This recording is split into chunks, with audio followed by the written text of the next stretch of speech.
আসসালামু আলাইকুম বন্ধুরা, নতুন একটা ভিডিও নিয়ে চলে আসলাম। এই ভিডিওতে কি সবজি তুলি দেখুন শুধু। অনেক ভিডিও তো আমি করে রেখেছি, আপনাদের সাথে এখনও শেয়ার করা হয়নি। আস্তে আস্তে প্রতিটা ভিডিওই আপনাদের সাথে শেয়ার করব। করলাগুলো শুধু দেখুন, দেখলেই চোখটা জোড়ায় যায়। প্রবাসের মাটিতে, আমেরিকার মাটিতে আমরা বাংলাদেশিরা যে সবজি তৈরি করে নিজেরা খাচ্ছি, মানুষকে দিচ্ছি, এর মতো শান্তি কিন্তু আর কিছুই নেই।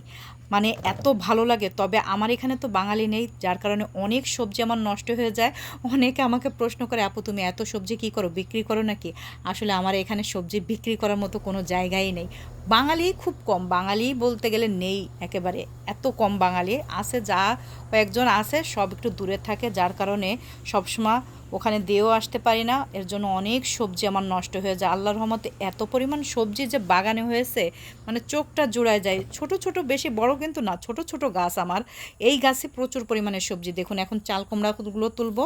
চাল কুমড়া গাছে তো, এটা তো আগের ভিডিও, চাল কুমড়া গাছে তো প্রচুর চাল কুমড়া হয়েই যাচ্ছে মাশাআল্লাহ, অনেক। আর দেখুন এখনও কি পরিমাণ, মনে হয় কি আমেরিকায় যে কোনো একটা গাছ লাগালে সেই গাছে শুধু পাতার থেকে ফল বেশি হয়। আলহামদুলিল্লাহ, দেখুন চাল কুমড়াগুলো কত সুন্দর, মানে খুব ভালো লাগে আসলে। মানে ছোট ছোট গাছগুলোতে একদম ফল দিয়ে ভরে যায়, প্রচুর পরিমাণে ফল হয়। অত যত্নও কিন্তু করা হয় না, জাস্ট খালি আপনি নিয়মিত পানি দেবেন, তাহলেই গাছগুলো সুন্দর থাকবে মাশাআল্লাহ। দেখুন দেখলেই চোখটা জোড়ায় যায়। চাল কুমড়া তুলে নিলাম, করলা তুলে নিলাম, চিচিঙ্গাও তুলে আমি রেখে আসছি। ওইটা মানে অনেক বড় হয়ে যায় তো ভিডিও, এর জন্য এত বড় করলাম না। কয়েকটা ভিডিও, মানে কয়েকটা সবজি তোলার ভিডিও দেখাচ্ছি আপনাদের। এখন দেখাবো হচ্ছে আমার কচু শাক তুলবো, সেই কচু শাকের ভিডিওটা দেখুন। দেখুন এই যে কচু শাকগুলো দেখুন কত সুন্দর। রোদ তো, রোদের কারণে কিন্তু কচু শাকগুলো এখন নষ্ট হয়ে যাচ্ছে, প্রচণ্ড রোদ। তবে কয়েকদিনের ভিতরেই ঠান্ডা পড়ে যাবে, ঠান্ডাতে গাছগুলো আবার তখন মারা যাবে। একসময় রোদ, একসময় বৃষ্টি, আবার একসময় প্রচণ্ড ঠান্ডা, এর ভিতরেই সবজি হয়। আলহামদুলিল্লাহ, আল্লাহর রহমত, অনেক সবজি হয়, দেখলেই চোখটা জোড়া যায়। সবথেকে বড় কথা, প্রবাসের মাটিতে আমাদের দেশি সবজি আমরা তৈরি করে খাচ্ছি, আসলে অন্যরকম একটা শান্তি। বাচ্চাদের দেখাচ্ছি, বাচ্চাদের খাওয়াচ্ছি, বাচ্চাদের সাথে পরিচয় করায় দিচ্ছি আমাদের দেশি সবজি, কারণ ওরা তো ভুলে যাবে। দেখুন শুধু সিমগুলো দেখুন, মানে এত ভালো লাগে। আর কি সুন্দর, একদম পুরো পুরো সিমগুলো। সিম গাছে তো প্রচুর পরিমাণে, আসল কথা কি আমার প্রতিটা গাছে বাম্পার ফলন, প্রতিটা সবজিরই এত পরিমাণ সবজি হয়েছে মাশাআল্লাহ। আর সবজিগুলো দেখুন, মানে সিমটা দেখুন, কিছু সিম বড়, কিছু সিম ছোট, আবার ফুল একই বুটার থেকে সব হচ্ছে। মানে এত সুন্দর এই সিম গাছটা, প্রতিটা গাছই অনেক সুন্দর। আর প্রতিটা বীজ তো আমি সব ভিডিওতেই বলছি, আমার বাবা আমাকে কিনে দিয়েছিলেন দেশ থেকে, আমি যখন আসছি তখন। মানে প্রতিটা বীজই অনেক সুন্দর। এই বীজ থেকে আমি প্রতি বছর আবার বীজ রেখে দিই, সেই বীজগুলো আমি পরবর্তীতে আবার লাগাই।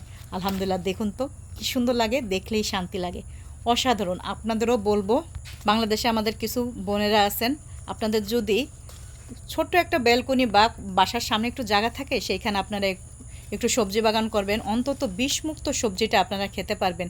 মানে সবজি বাগান করা কিন্তু বেশি কষ্ট না, একবার একটু পরিশ্রম করে গাছটা লাগাবেন, পরবর্তীতে দেখবেন এরকম ফল হবে, খুবই ভালো লাগে। আর যখন গাছে ফল দেখবেন তখন আসলে অন্যরকম একটা শান্তি লাগে। আমার তো খুব ভালো লাগে, জানি না কার কেমন লাগে। আমার প্রচণ্ড ভালো লাগে সবজি বাগান করতে।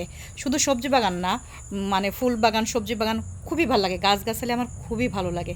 দেখুন শুধু চোখটা জোড়ায় যায় মাশাআল্লাহ। এরকম সবজি দেখলে সবজি বাগান করার উৎসাহ আরও বেড়ে যায়। দেখুন কত রকমের সবজি আমি তুলে নিয়েছি, কচু শাক, তারপরে চাল কুমড়া, তারপরে আপনার করলা, সিম, তারপরে চিচিঙ্গা, সব ধরনের সবজি আমি তুলে নিয়েছি। কেমন হলো আমার ভিডিওটা অবশ্যই জানাবেন। যদি ভালো লাগে তাহলে লাইক, কমেন্ট, শেয়ার করবেন।